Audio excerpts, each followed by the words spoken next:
és ezzel én átadom önnek a szót, jó? Jó, köszönöm.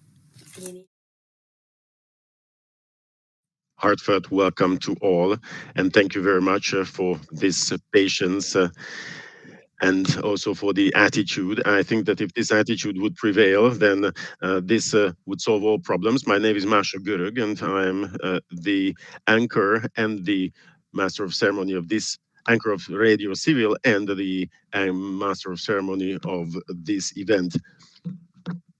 This is related to the European Union cohesion policy, and this is going to focus on the cohesion funds, because in civil radio, in the last 1 year, in the framework of a European project, we just introduced those projects, I would say such projects, which were realized with the help of the cohesion fund in Hungary. And what we would also like to explore is what the cohesion funds can help us, did help us, what sort of improvement and developments were made possible with the help of that. The virtual roundtable, the panel that we're participating right now, this is the closing event, the domestic closing event of the project, and we would like to just draw conclusions, see the lessons learned, and examine the cohesion policy of the European Union, and also to talk about the cohesion fund in particular, being one of the most important ones. We'd also like to talk about those phases that are important in the project and important in terms of support. We invited experts who are going to show us different perspectives of the cohesion funds and going to shed light on the topic from different angles. Dr. György Nyikos, representing the National Public Service University, he is the head of department, and he is the one who is in general going to talk about cohesion policy and cohesion funds. He is an expert thereof. He's also authored an excellent book, an excellent university textbook, actually. This helped us a lot, helped me a lot personally, and this is why I asked him to come and talk about that in person. Our other expert is Teodora Dünszkovács, working for the Hungarian Nature Conservationist, a program leader who, on the one hand, is representing the civilian sector, and she is going to talk about that, and also going to talk about energy policy, environmental protection, and partnership, because the Union of Hungarian Nature Conservationists just made a program this year, and this was also focusing on cohesion funds as well. She is therefore going to show us these aspects. There are two project managers here, Zsolt Zábrádi and Daniel Horváth, representing Óbuda Békás megyer, district of Budapest. Zsolt Zábrádi is a spatial developer, geographist, and he was active in preparing the topic, and the other one is Daniel Horváth, again working, he is a leading project manager of the urban development company of the municipality. They work together with civil, with NGOs and also with municipalities, and they developed this climate strategy, which we are going to hear more about. And finally, Zoltán Rácz, and he is the head of department of the infrastructure and the vehicle project office of the Budapest Transportation Center, BKK, and he is going to give us an outlooker on Budapest and Budapest transportation and what sort of developments the cohesion funds caused in Budapest. I would like to thank you very much for your patience, waiting for us to be able to participate. And at the end, obviously, you will have the opportunity to ask questions. So right now, I would like to say that we are going to talk to Dr. György Nyikos, who is the head of department of the Public Service University of National Public Service University. I would like to give him the floor to talk about cohesion policy in essence, and then just to make a leap forward into the history of cohesion funds and the essences thereof.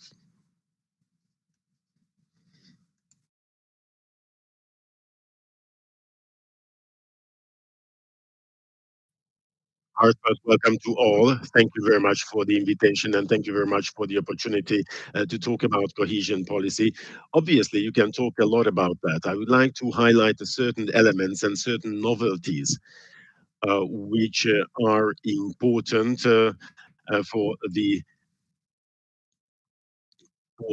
current era. Now, cohesion policy is one of the policies of the European Union. Obviously, this comes from EU funding, and we have the several years programming, so the 7 years program period, approximately one third of it is comprises the cohesion fund. So this is a significant amount of EU funds, but not all of them. I would like to say that it's important that there are some other funding in the EU as well. In order to implement the EU budget properly, this is the responsibility of the Commission, the European Commission. There are, however, certain funds where there is a shared control, and cohesion policy is as such. What you need to know about that is that in addition, among other further to the control of the commission, the member states are also responsible, and they are also responsible in sharing the funds. Now, the importance of the cohesion funds, this is now a bit going back because the direct EU funding is sort of increasing if we want to see the trends and the tendencies. And it's also important to state that when utilizing the EU funds, EU strategic objectives have to be known. This is essential. So EU funds just can be used for investments which help the implementation of EU objectives and goals. Now, if this is the case, then it's important to know what the EU objectives and goals are. Up until 2020, it was the EU 2020 strategy, a strategy document. For this era, it's worthwhile taking a look at the European Green Deal, which is a summary or a main document of the strategic objectives, to which some other documents are connected and linked. Now, the Green Deal, the most important objective of the Green Deal is to make the European Union climate neutral by 2050. Of course, some other objectives are also set forth in the document, and it's important to say that the strategic document at the same time is the foundation of a legislative project. So it's not only that we're glad to know what the objectives are, but all of the sectors and all of the areas need to be transformed in order to be able to implement the above goals. Now, having talked about these objectives and goals, taking these into account, what can you say about the cohesion policy itself? As I already indicated, this is a community, a EU-wide policy, and we can also say that this is a tool of community solidarity. This is an investment type of policy. And if we look at the cohesion policy, what the different fundings can be used for, then on the one hand, it is the EU strategic objectives. So in terms of EU strategic objectives, this is where you can use the funding, but there is much more specific description where certain policy objectives are specified for 2021, 2027. There are 5 objectives of this nature. And sorry, I would like to read these 5 objectives because read out loud, because this is really of essence about the panel discussion. Number 1, more intelligent Europe, which is about innovation and economic development. Number 2, lower carbon emission Europe. Number 3, more connected Europe. Number 4, more social Europe. Number 5, a Europe that is closer to the citizens. So these are the objectives, these are the areas. And of course, the more precise definition thereof would determine where we can allocate the funds. Cohesion policy, if we mention that, and when talking about the funding, it's important to say that the cohesion policy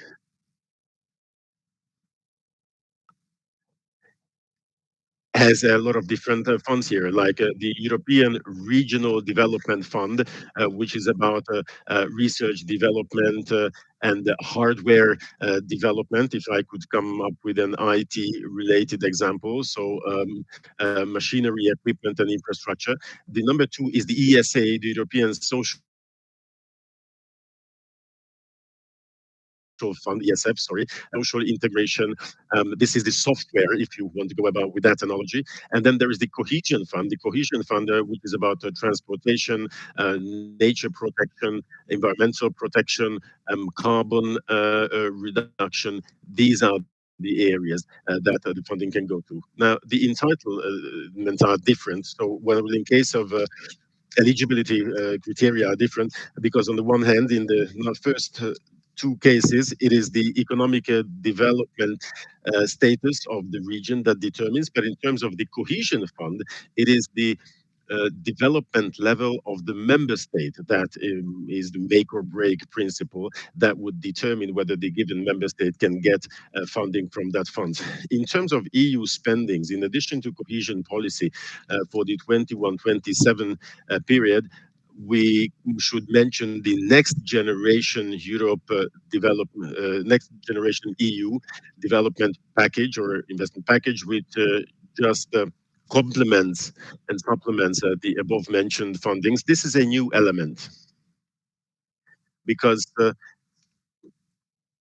as a result of the COVID pandemic and managing the pandemic, a decision was made that this new scheme would be launched, and also the EU would raise loans from international markets.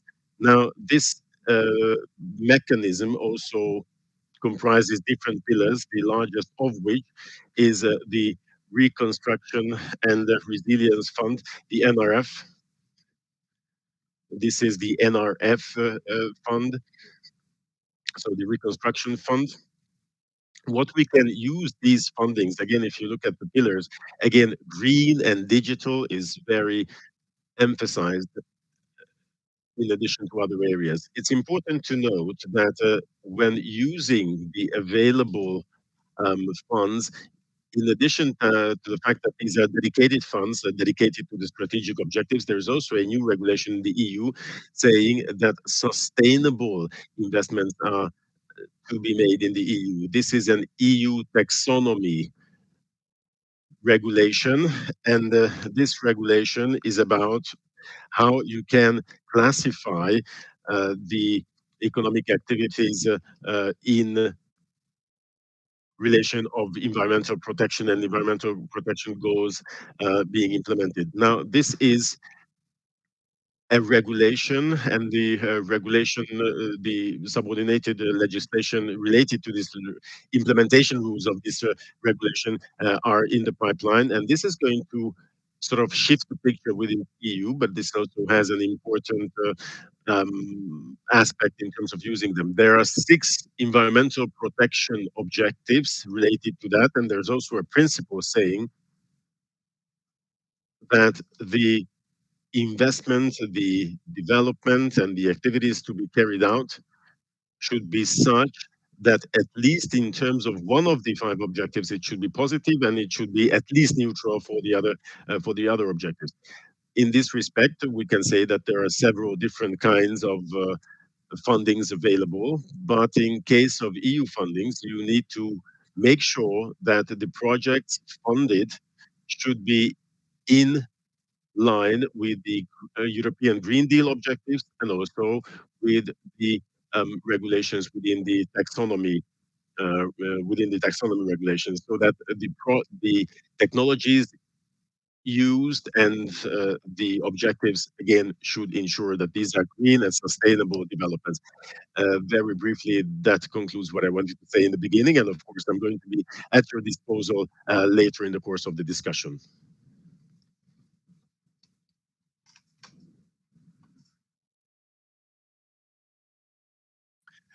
Should there be no further questions to György Nikos right now, I would like to give the floor, and we would like to see that as civilian organization, an NGO, the Union of Hungarian Nature Protectionists, what they think about this. And as Georgi also mentioned, one of the most important uh, facilities here is the European Green Deal. How does this work, and what do we have to pay attention to? Teodora Biskovac, who is the head of the European Funds Program of the Alliance. She's going to talk about the energy policy objectives, how these were supported by the fundings and the funds, and what would be needed in the upcoming. And of course, as it was mentioned, she's going to focus on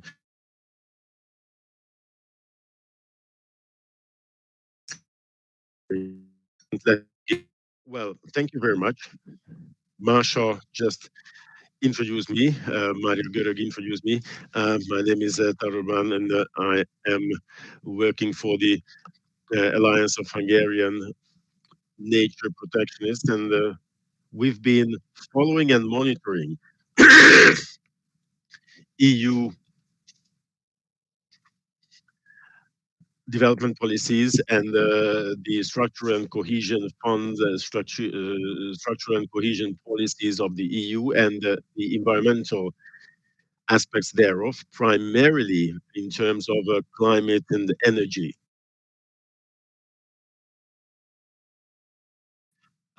Obviously, due to our mandate and due to our mission, we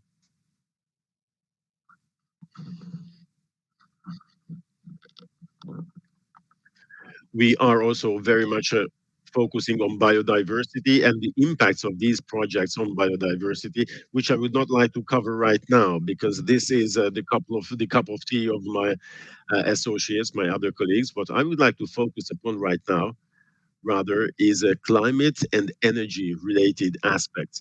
But I would also like to approach the issue from a distance and take a bird eye view. We probably just feel and see that we are in a multiple crisis, living amid multiple crises. The role of cohesion policy primarily is to help regional development and to help the different EU regions catch up and to try to eliminate the gaps and the differences between these regions. And of course, there are a lot of studies assessing to what extent this has been possible, and this has been made possible by the cohesion policy. However, in terms of the climate crisis and the climate change, of course, it's not a new phenomenon, but we can feel the impacts more and more. And of course, we still have a lot to do, and we should adapt to changing environmental conditions. And we have new crises coming in, the COVID health crisis, the war in Ukraine, the soaring energy prices, and so forth. Although the cohesion policy, EU cohesion policy, has its own role and own function, which has already been mentioned by Dr. György Nikos. But what we say at the National Society of Conservationists is that we need to find the answer together, jointly. We need to operate in a coordinated and harmonized manner, the different policies, I mean, and we need to find coordinated and harmonized responses to the different challenges and crises. Of course, cohesion policy and funding plays an important role in this respect. Similarly to the already mentioned reconstruction fund. Georgi mentioned the climate neutrality goal of the European EU till 2050, and also to decrease emission of hazardous emission by 50%. And this, of course, again, should be served by the EU funds. We also have a 2050 climate neutrality goal in Hungary as a member state, and also that till 2030, we would like to reduce our emissions, hazardous emissions, till by 40% compared to 1990. This of course, is not a sufficiently ambitious objective, so it is not ambitious enough, because this will just place a huge load and burden on decision makers after 2030. But also due to the fact that the proportion of EU funding is very, very high in infrastructure investment, it's over 45 to 55%. Therefore, this really shows that these funds play an immense role in achieving the climate objectives. So to try to go into that direction so that we can put and use these funds in order to we could harness these funds for that reason, and also to find responses for other challenges. We can of course not disregard the fact that we need short-term answers as well. You need to heat this winter too, but you need to find solutions that would not put you in a one-way street that you cannot come out, that would not increase our energy dependency, we would not sacrifice natural resources and so forth. What happened and how, to what extent EU funds served the objective of climate goals, implementation of climate goals. What I can say is that between 2014 and 2020, the objective was to spend 20% of the EU budget for climate action, for climate goals. This, of course, comprised certain climate adoption things like transportation and greenification and so forth. But the objective here was that 30% of the regional development fund and 37% of the other two funds would serve the objective of greenification or green transition and greenification. But what we can see that the ERFAS, the European Regional and Regional Development Fund, till 2020, only 9.9% has been used in average by the member states for that purpose. In Hungary, this was 11.9%, the Hungarian part, but on an EU average, it was 9.9. Again, in a lot of other countries, however, we saw fossil infrastructure investments, which were supported, which were funded by EU funds, or biomass, the energy use of biomass. This again just triggered a lot of sustainability concerns. Using this at the wide level is problematic. I think that now we are in a fortunate period, period of time, in terms of the fact that the EU funds, the cohesion policy, the spending objectives are now being planned or now coming to an end.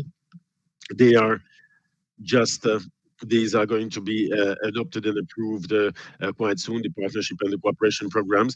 But at the same time, there is also a climate and energy policy planning ongoing. This is the National Energy and Climate Plan revision, where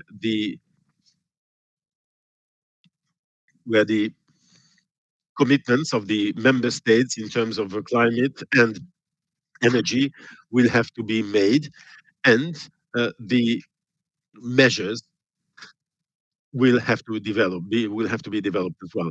The two should go together hand in hand. It's a bit unfortunate that the mentioned operative programs will be probably adopted by the time the review of the climate, by the review. However, we think that there is still a huge maneuvering space, and in this respect, we also need to take into account the higher objectives, and also the fact that EU funding should very much be in line with the climate and energy policy of the European Union. And very briefly or very quickly, later, if I have the opportunity, I will give you certain details out of what the positive trends and what the negative trends are. What really seems to be one-way street is again to increase fossil, that is coal-based energy generation, which is not going to be a solution on the short run, but will have very negative impacts on the long run. I would just like to think of the life cycle increase of the Matra power plant. I think that this is not really fortunate. It's problematic, rather. Or I'd also like to say that in case of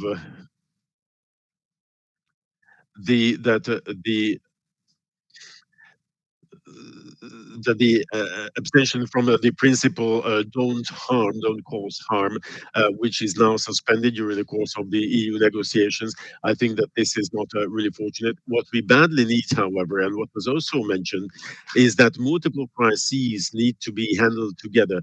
The key to that, or one of the keys to that, is energy saving and energy efficiency. What really plays a key role is building energy, especially for residential buildings. So this is what a lot of money should be spent on, because on the long run and on the short run and on the long run too, this would offer a sustainable and a long-term solution. So what we need is a predictable, a long-term predictable funding system and support system, primarily for residential buildings, as I said. But of course, public buildings also need that type of insulation. In case of residential buildings, there is, of course, there are we what we need is differentiated funding and support, non-refundable and refundable supports combined. For those in need, we should help more, and of course, we need to determine what energy poverty means. And for those members of the society, 100% or close to 100% support rate should be provided in order to enable them to carry out the energy efficiency, insulation, um, refurbishment of the buildings. We should also support the overall refurbishing of the buildings, or at least a medium level. And it's important not to get stuck into negative structures and negative practices. What we need is the refurbishment of 100,000 households, 100,000 residential, well, houses or dwellings a year, because this is what can contribute to significantly decreasing energy costs. In addition to the building renovation task, and let me be very concise from this point, we need to examine we need to examine that the remaining energy need, how this can be tackled. Because first, again, energy saving, energy efficiency, and then when you know that in addition to that, how much energy you need, we can examine and assess to what extent we can use renewable energy, and also to try to formulate energy communities. But of course, the legal and the funding background thereof should also be created. Now, partnership. Probably this is going to be my next address then, but energy community, the question of energy community is also about that. So NGOs and the civil society organizations should play a pivotal role in these investments. I mean, these are investments carried out by these actors, and where the civil society can really play an important role and could be a game changer is awareness raising and attitude changing. And this is not only related to specific projects, but I think that the society is really in need of such information, how they can save energy, how they can save money, and so forth.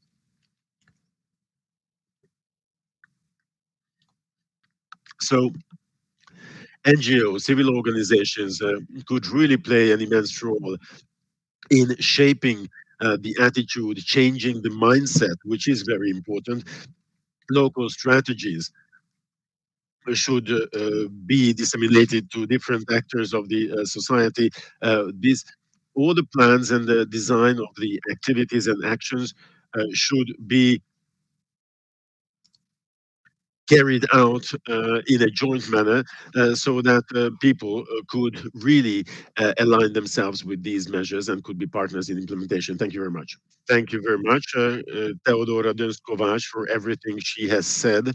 And I do believe that it is absolutely the most important bottom line that was said, partnership with civil organizations, and also the fact that these projects could only be carried out with a lot of joining forces, because what works in small should probably work in big. So it is exactly a project like that which is being carried out in, or has been carried out in the District 3 of Budapest, when the climate strategy of Óbuda Békásmegyer, that is District 3 of Budapest, just developed their climate strategy, because the climate strategy was developed in such a manner with the participation of the municipality, the University of Óbuda, the Platán Library of Óbuda, the AIR Working Group, Levegő Munkacsoport, and the Antazi Zászló, and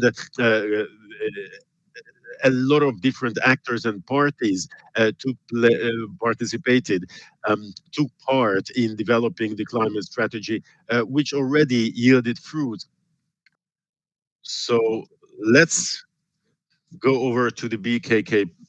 Zoltán, if you can take the floor from me, then the floor and the microphone goes to you, sir. Thank you very much. I hope I'm audible right now. I hope you can hear me now. Heartfelt welcome to all the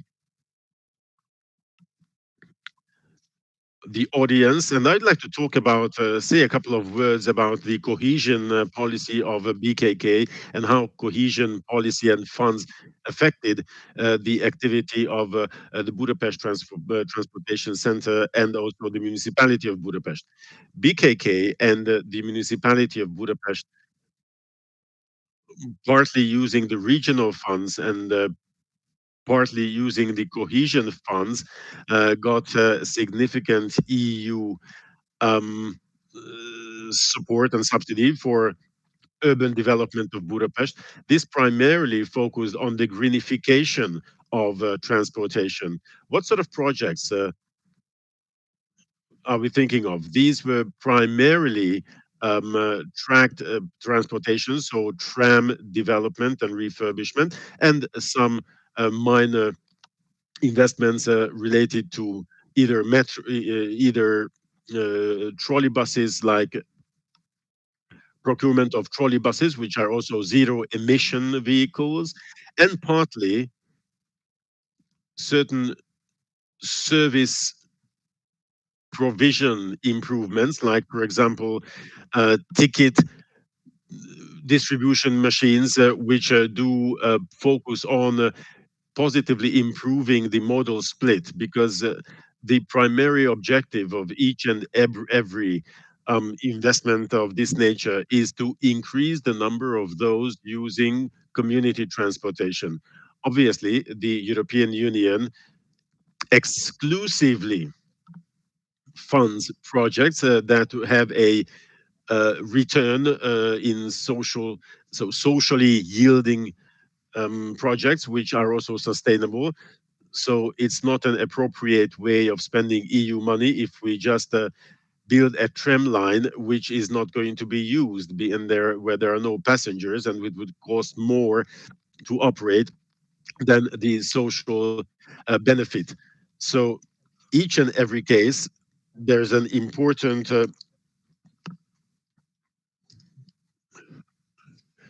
pre-assessment of these projects to see the return and also see the social benefit.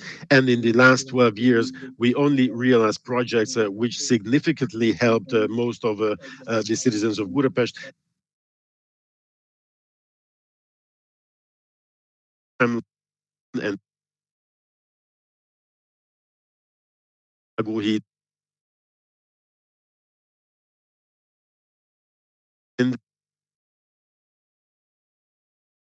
yield the tram 17, the former tram 17 of Old Buda, of District 3, this line which has not been used, or relatively unused. Now, this has now been, because of this development, making it, combining it with other tram lines, now this is excessively used. Now, we can also talk about some other projects, and let me talk about the next pillar of support, because equal opportunities have been taken into account when these projects were realized, because the expectation of the EU is that systems, newly created systems, should be accessible and available to all citizens of the European Union. We managed to do that as well. This, on the one hand, meant tram and trolley bus procurements, and also in the framework of an EU project, we managed to purchase midi buses, which help transportation in the castle of Buda, and we managed to help the modal split there as well. Currently, we're still working on improving the track-based transportation system of Budapest, and we also have certain emission-reducing procurements, which again aim the greenification of public transportation, community transportation, and aim at increasing the proportion of the use of the of community transportation. That much I can say, or I can also go into some technological details, but I don't exactly know to what extent this would fit the structure of your program.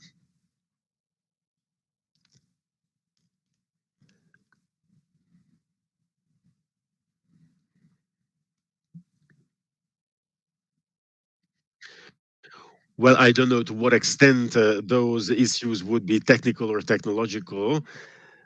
So I think that we can just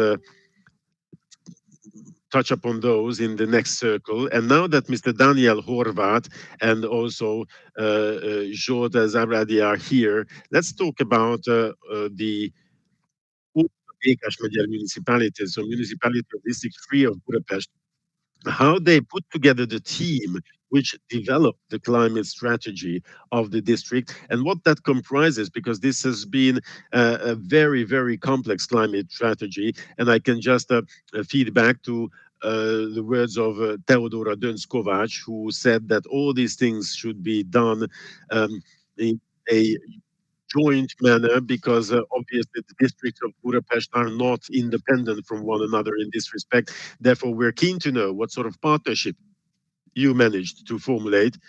Mr. Zsolt Zábrádi now wrote to us. He is a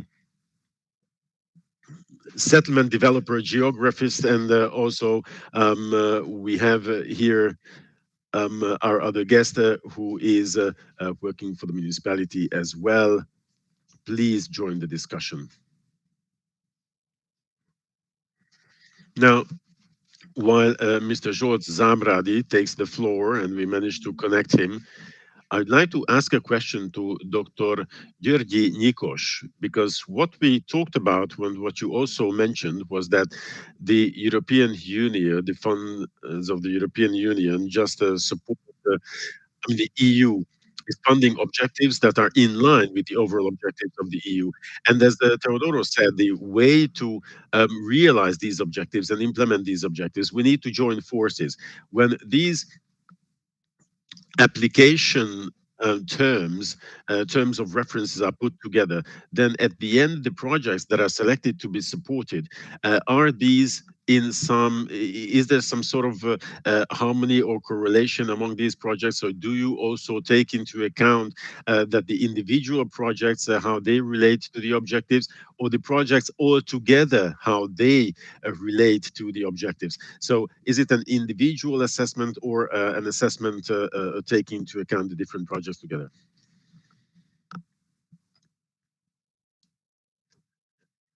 Well, we have to take into account that there is a very complex multi-level system. So when we're talking about partnership, this is a partnership of multi-levels. This is how we have to think about it. So the EU level, the member state level, so national level, and of course the different regional, sub-regional, territorial levels, and the cooperation of the economic actors that need to infiltrate the different projects implementations.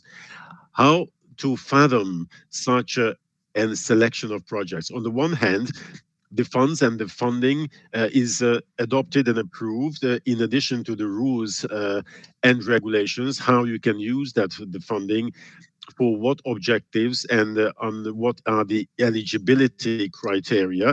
But on the other hand, of course, the member states need to plan what they actually need, what sort of development projects they need, so that either the member state, the regions, the settlements could improve in respect of the objectives. We therefore need to find those development needs that are in line with the EU objectives, because this is when they are eligible to be funded by EU funds. This is when they're eligible for EU funding. And when the available EU funding and the rules and regulations for use, in addition to that, you also have to make the plans. These are the operational programs, the OPs, which are about how a member state uses them. What sort of development, investment, improvement takes place is determined by these plans and programs, the implementation of which is going to be the subject of the applications. So when our colleagues said that it's important to involve the actors in the planning phase, because the already the plans need to reflect the objectives and goals, and also the hows. So not only the what's, but also the hows. It's important. Yes, this is absolutely something I couldn't agree with more. Now, when I was talking about the taxonomy rules and the do not significant harm, so do not cause significant harm, this when this principle, crosscuts principle comes into the system, this means that in the framework of whichever operational program a project is selected for funding, and we say that this is a good project, it is really answering existing needs, and it's also in line with the EU funding and the EU objectives. So when these project selections do take place, again, this is the principle that we need to apply, the green approach that we need to apply. Of course, there is no separate regulation in a separate provision in the regulation concerning the use of funds. However, the use of the funds has to be in line with the principles as well. I'd also like to say that, of course, the principle of partnership is among the rules that has to be taken into account, of course. And also, the adherence to other rules, these are also to be taken into account. And if we don't do so, we would just risk not being paid at the end by the EU, because if the project implemented is not in line with the rules, if the spendings are not in line with the rules, then this is a risk that can really happen, that at the end we won't get the funding.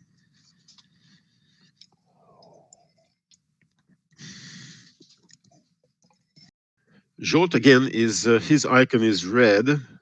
So I'd just like to ask Georgi,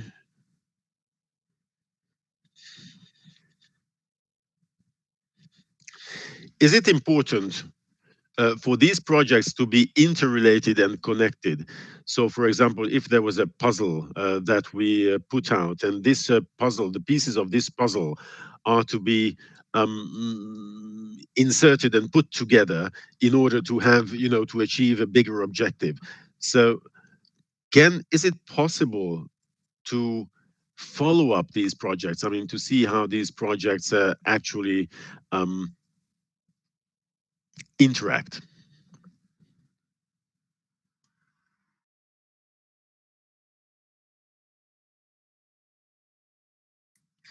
Well, yes, my microphone is now green. I hope that you can hear me. Thank you very much for the question. And actually, this is a decisive expectation of investment policy, so that development projects should be designed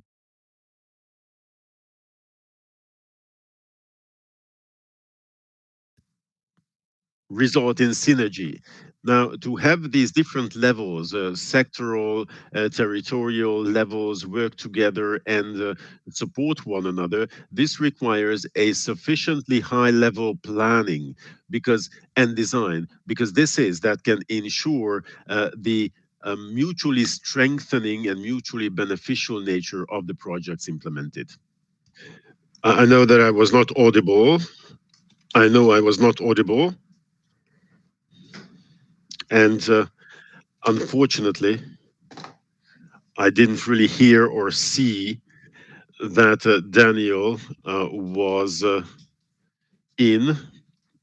So I would like to ask if Daniel Horvat can now join us, then he should join us. If not, then Theodora. But Daniel, please take the floor then.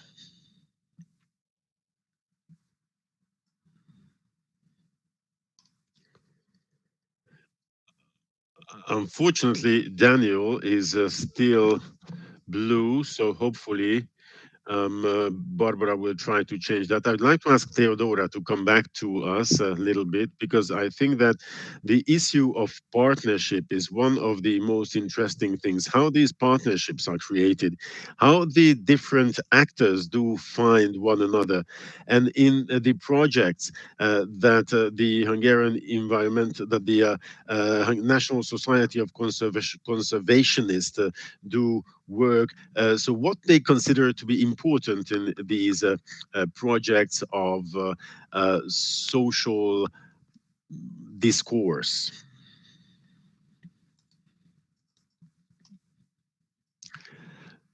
Thank you very much for the question. It is a multi-level partnership that we can think of when we try to find answers to this. So how partnerships are formulated.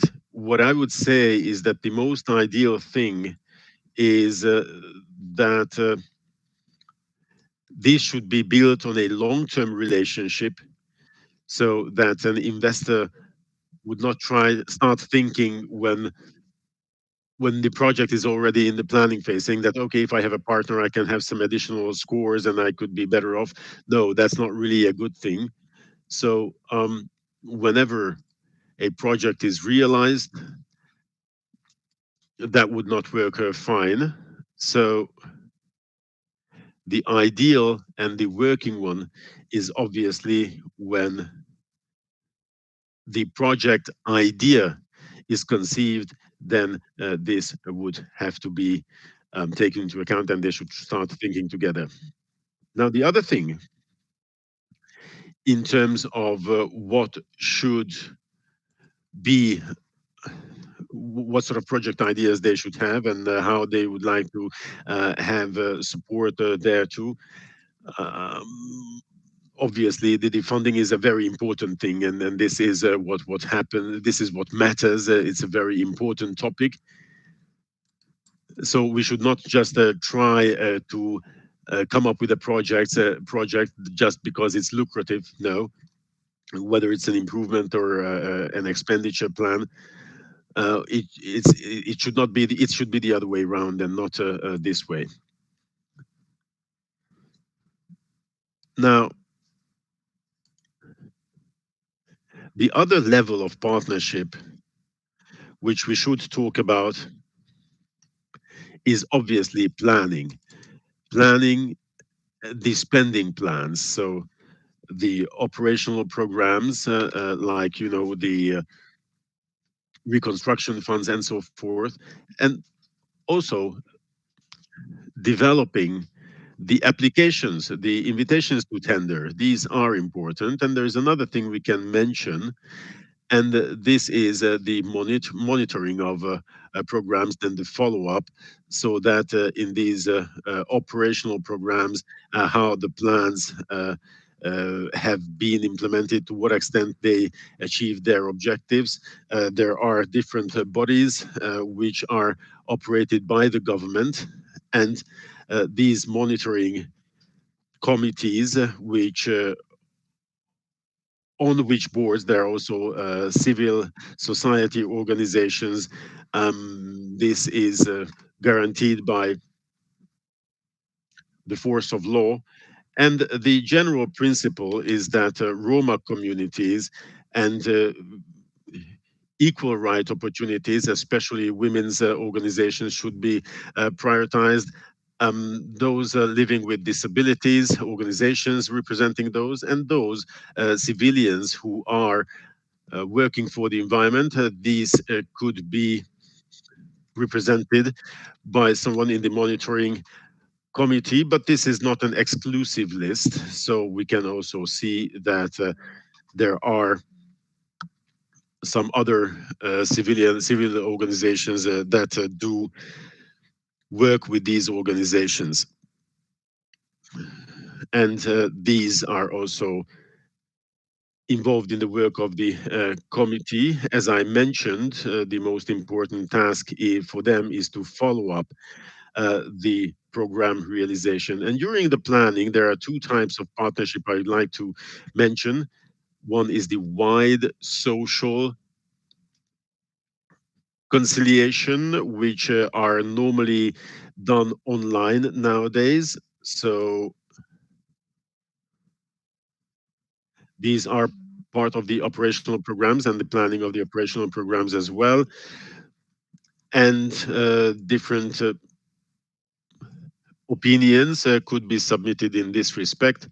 Normally, the government also publicizes the invitations to tender or the ITTs, the invitation to tender or the request for proposal. Normally, the responders have 80 days on, so you have to be very, very careful if you are looking for something specifically. But as I said, this is an absolutely publicly accessible interface. Now, what is also important for these planning purposes is professional partnership. And the earlier such a professional partnership is put together and launched, the better they are. With different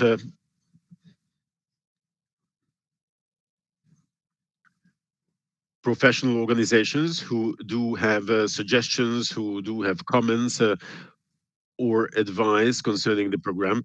Of course, the government has a very long list of the actors being active in certain areas and in certain domains. Different think tanks and different working groups can be formed in order to jointly develop the plans. According to our experience, is that the social dialogue for the wider social conciliation is a bit better, the experience, and in the latter topic, our experiences are not that good. But by all means, I have to say that this is something we need to follow in terms of direction. And what is also very important is transparency, because quite often our experience, as our experience shows, it's not really visible what works and what doesn't work, and when we can expect a certain process of conciliation. And if you do know the timing, if you do not know the timing, if it's not predictable, then it's very difficult to reach those interested. Thank you very much. I'd like to thank you very much, Theodora, for sharing this piece of information with us. And I would be very glad if I could talk to Daniel as well. Yes, let me just give the floor to Daniel. Daniel, are you going to ask for the floor?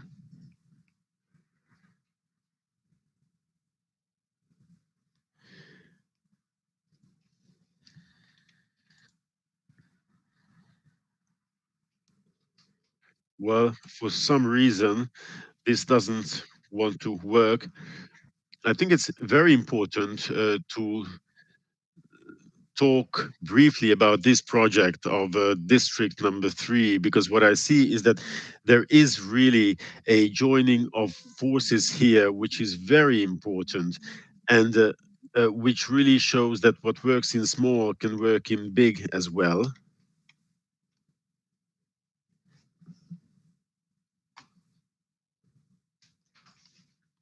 Apparently, we cannot really connect Daniel Horváth.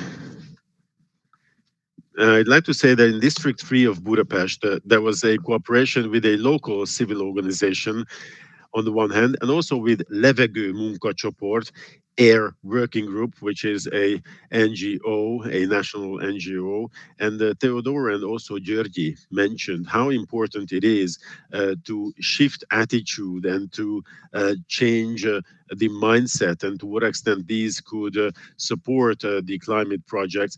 And one of the very spectacular methods thereof is that a local civil organization, which is called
hallatszódunk. Még nem, most villognunk kéne. A kedves György, az igen, az ránk vonatkozott? Hallanak minket? Szuper, nagyon örülünk. Akkor szeretettel üdvözlünk mindenkit. Én Zábrádi Zsolt vagyok, és mellettem pedig Horváth Dániel látható. Akkor igen, valószínűleg internet probléma lehetett. Átköltöztünk egy másik helyiségbe, és akkor most működik. Akkor átvenném a szót, hogy Óbudáról ne csak az maradjon meg, hogy eltűnik, hogy az a valódi összefogás az most is megmutatkozik, mert most az iroda helyett a egykori szakértőnknek a lakásából tudósíthatunk, hogy az óbudai projektről a dióhéjban annyit, hogy ennek ugye a kialakulása az tényleg egy alulról építkező folyamat volt itt, amennyit sikerült elkapnom az előttem szólókról, ezt nem kihangsúlyozták, hogy egy valódi együttműködésen kell ezeknek a programoknak épülni, és ez itt Óbudán adott volt. Tehát a 2018-as klímastratégia KEHO pályázatunknak az alapja az egy alapvetően környezetvédelem iránt érzékeny és nyitott önkormányzat találkozott azzal az egyesülettel, akit másra említett, a Bábos Zöldre, egykor Európa Lánti Egyesület.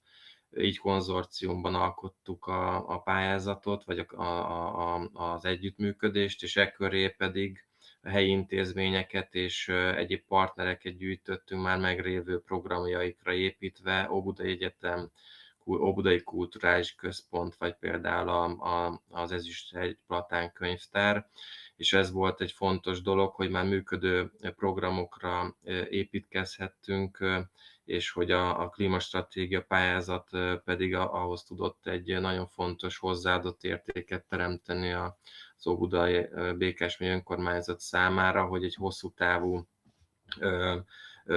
jövőképet, célokat és struktúrát adott ezeknek a már működő és továbbfejlesztendő programok számára 2030-as horizonton, és hogy ennek megfelelően alakítottuk nyilván a pályázat keretében is a megvalósítható programokat, tehát a levegőmunkacsoport bevonása is ementén történt, és így a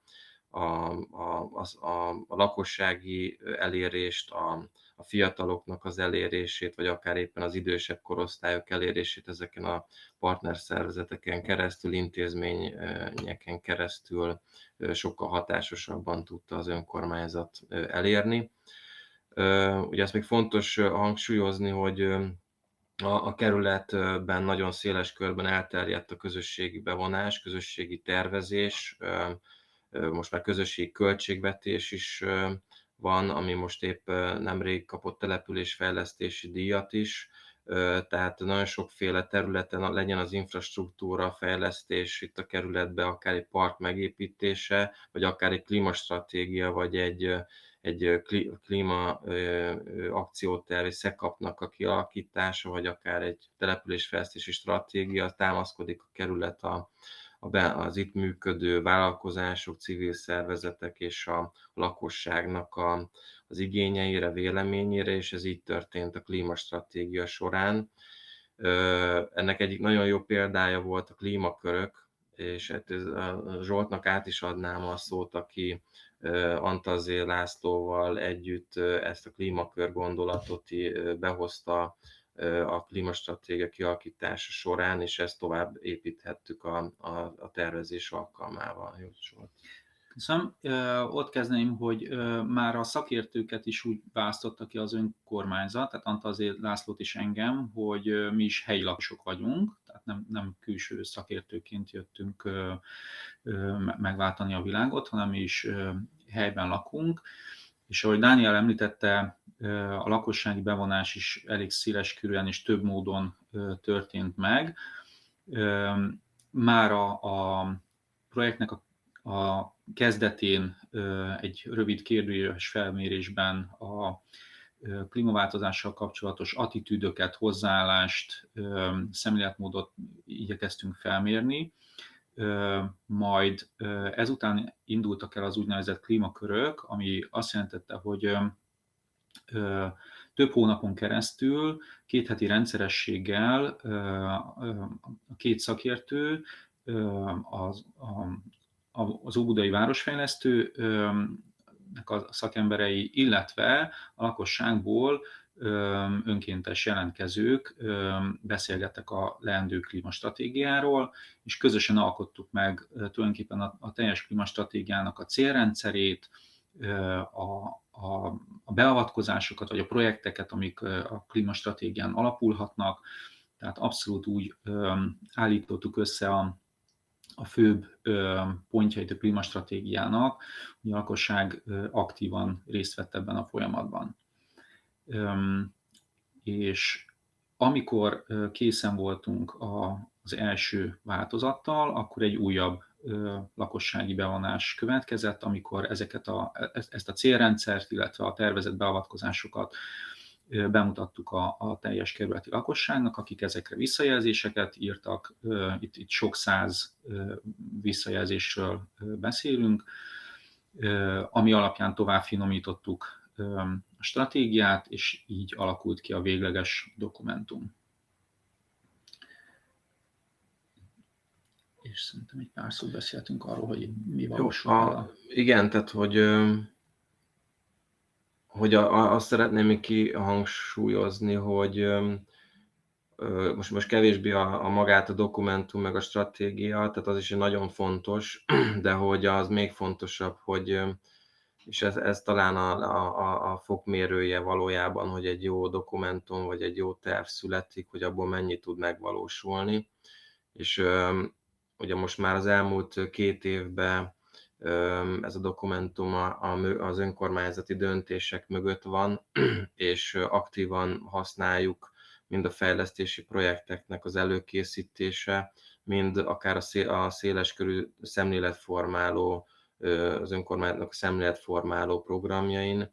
Tehát itt ki szeretném emelni azokat megint elhangzott, ez tényleg fontos, hogy főleg itt a Covid nagyon az online térbe terelte hirtelen akár a tervezés, akár például a szemléletformáló programokat is, és nagyon aktív az önkormányzat abban, hogy ezt a helyzetet kihasználva kisfilmekkel, szakmai beszélgetéseket publikáljon, és ezt terjessze a lakosság körében. Most ezt tett az elmúlt 2 évben is, ami elég széleskörű elérést biztosított a helyi lakosság körében. És amit még kiemelnék, hogy tényleg ez is elhangzott, hogy kerület lévén nagyon nehéz azokat az ambiciózus célokat elérni, amit az EU is, vagy akár a fővárosi önkormányzat is kitűzött, anélkül, hogy a különböző területi szintek, különböző szereplők, civilek, intézmények össze ne fogjanak, és hogy ebben is próbál katalizátor lenni az Óbuda-Békás megyei önkormányzat. Most épp december 1-én, tehát holnap után lesz egy olyan nagy energiafórumunk, egy ilyen információs nap, elsősorban társasházakat megcélozva, ahol a klímaváltozás, a klímaválság, meg az energiaválságra hívja fel a figyelmet, és annak a megoldásaira szeretnénk alternatívákat kínálni, energiaszolgáltatók, szakmai szervezetek, állami partnerek, fővárosi intézményeknek a részvételével. Partners of the municipalities, so that this cooperation could be solved in such a way that both in Szentendre and Újpest there could be a cooperation between the different settlement parts as well. And the whole thing is based on the climate strategy. So the climate strategy was the one that laid down the foundation for this type of social cooperation.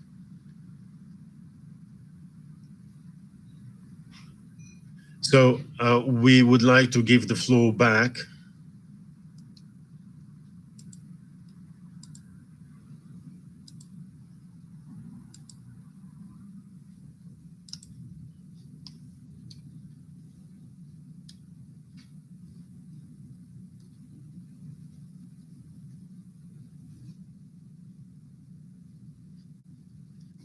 Wes, yes, I got the floor back. Thank you very much. And I'm really glad that in this way we managed to see one another and hear one another. I wonder if there are questions to one another, and those who are just really still very patient and with us, do they have any questions to either the experts or to one another? You can use the chat, or you can also ask for the floor here on the bottom of the screen.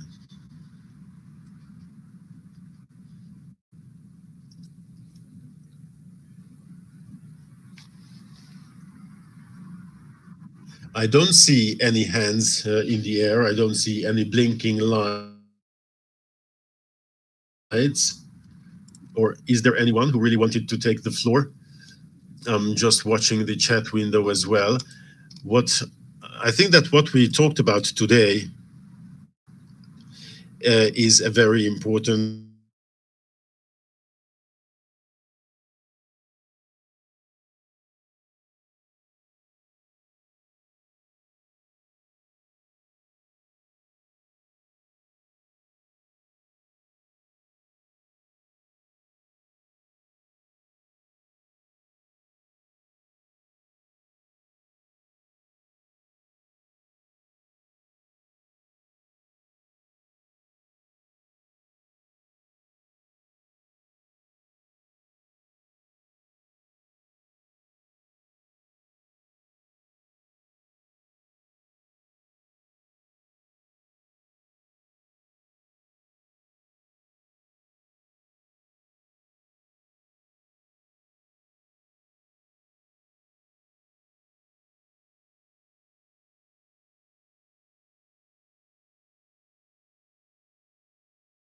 az, hogy mindannyian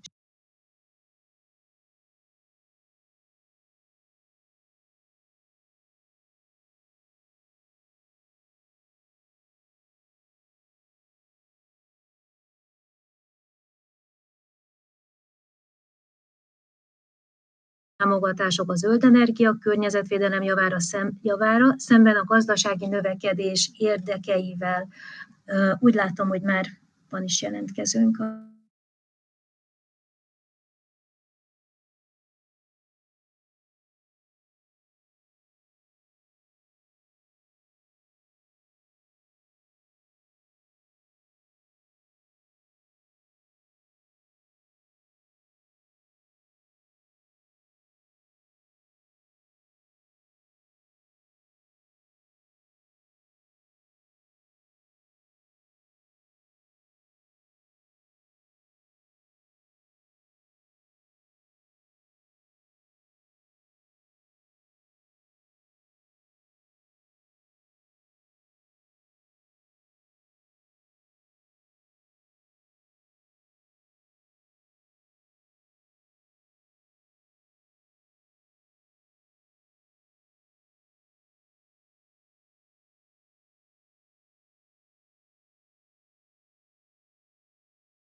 Technikai problémát megoldani. Jó a kérdés, nagyon szépen köszönöm. Én nem gondolom, hogy ez vagy a két oldal között. Tehát én azt gondolom, hogy pont azért, hogy válaszoljunk a stratégiai kihívásokra, meg összhangba legyünk a célkitűzésekkel, meg a szabályokkal, meg lehet választani azokat a... It's possible to select those technologies, which technologies are about the fact that we can have a economically viable and feasible projects which are at the same time in line with green expectations and plans. In the current energy situation, this is a recurring topic, namely that we need to solve the problem of that, you know, the energy source fell out, where to get a new one. Obviously, one of the quick reactions could be that we go back to old solutions, but I think just trying to run forward would be the right response. Of course, on the short run, we can examine how and where we can buy oil and gas and any other raw material. However, I think technological development shows you the new directions, either in energy generation and some other fields as well. So what I believe is that the long-term solutions and the environmental solutions that could be sustainable could also be profitable. We did a research and we examined what the correlation was, and it is we can really state that modern technology can just be very economical. So I think that this is not a thing that you cannot solve. You need to put an and not an either or word between the two. I think that this is possible. Thank you very much.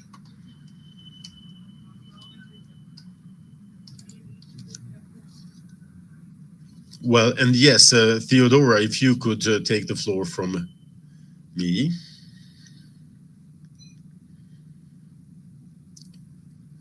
Thank you very much for that. Yes, actually, this is a question that the National Society of Conservationists has been working together for long.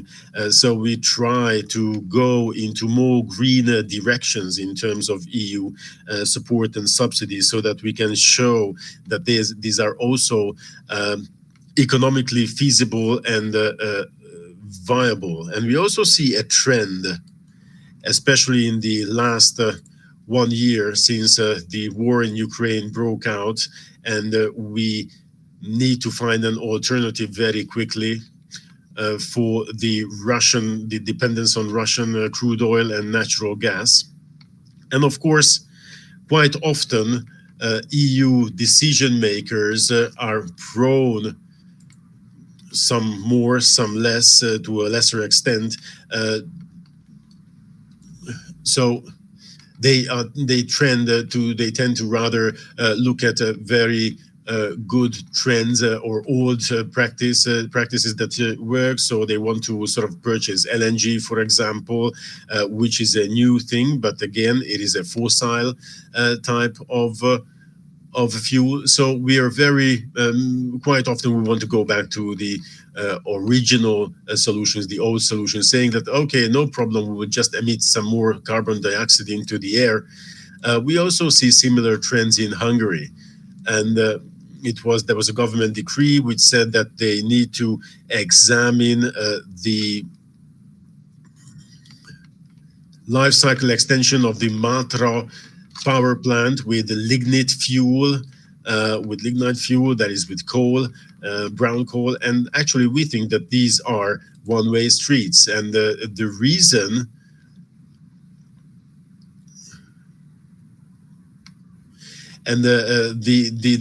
this is why I wanted to sort of give you some examples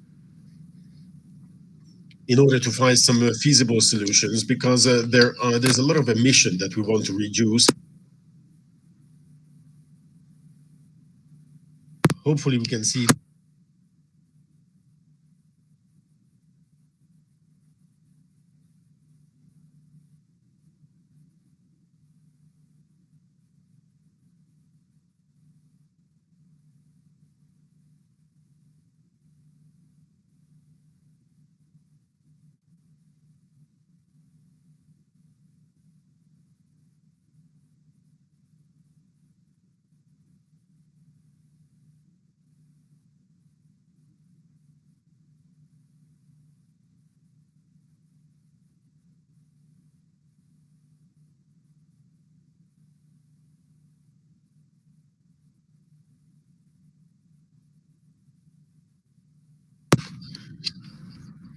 it is not just one type of energy source that we should be thinking in terms of.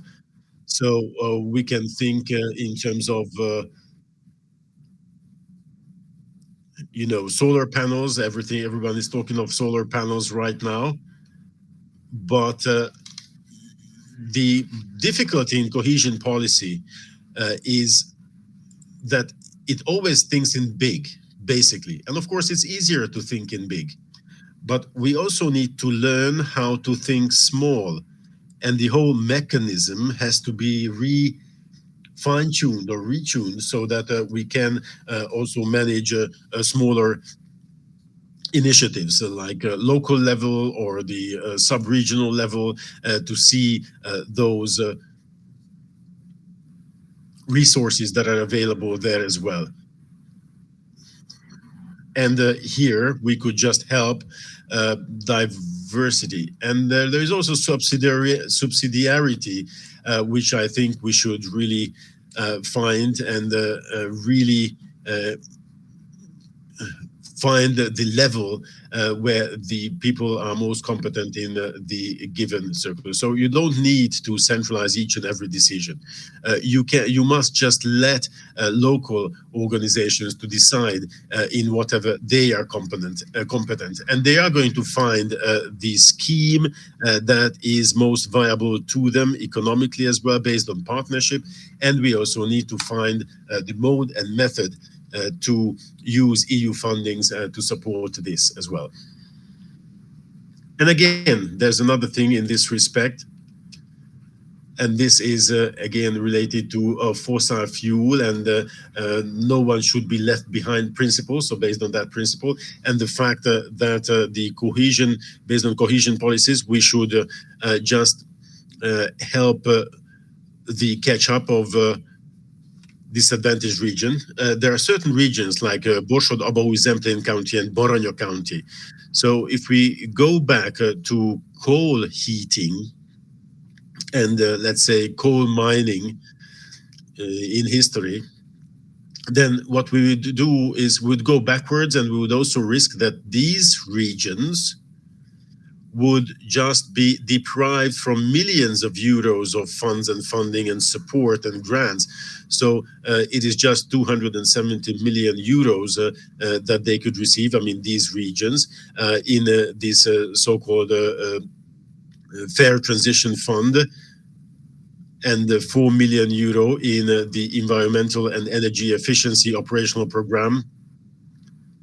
And it is exactly the green direction that should be used for greenification and economical investment. So if we go back very much to the fossil era, then we would risk losing these several millions of fundings. Thank you very much.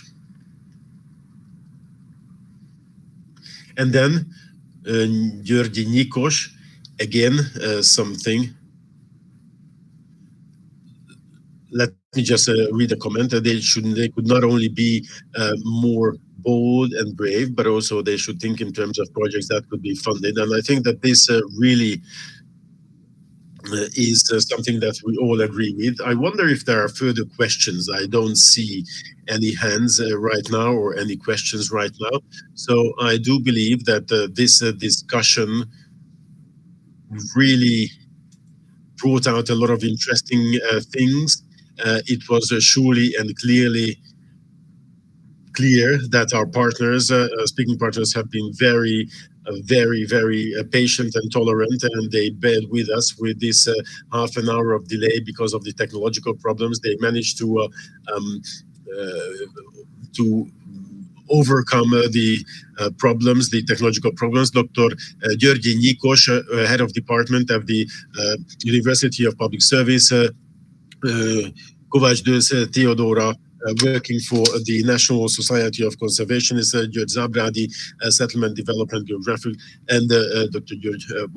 Daniel Horváth, who is a project manager of District 3 of Budapest. They were the ones who talked about the climate strategy of District 3, and of course the infrastructure and the vehicle project office of the BKK. Thank you very much for coming with us coming here. Thank you very much for Alex Lawani, the interpreter, for interpreting the event. And I would like to thank everyone for being here with us. And thank you very much for the questions. I would like to wish you a very nice day and technical problem-free further afternoon. And as soon as the edited version of this roundtable discussion event will be ready, we will just publicize that. Thank you very much.